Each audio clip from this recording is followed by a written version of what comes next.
The rising cost of looking after refugees may scupper the budget plans of some European governments, and Brussels should consider exemptions for such spending under its EU deficit rules, Austria's finance minister was quoted as saying.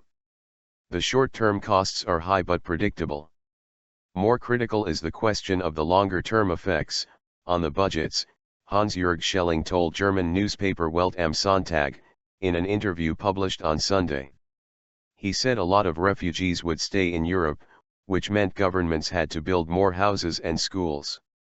I have my doubts that the budgets that are being planned now will be sufficient, the minister said.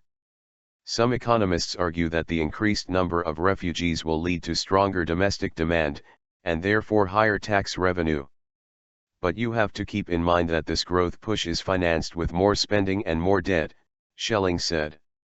The minister said the European Commission should think about not counting such spending as normal expenditure under its deficit rules.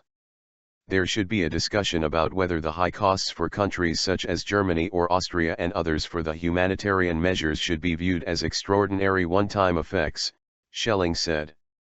German Finance Minister Wolfgang Schäuble has said he still aimed to maintain a balanced budget this year and next.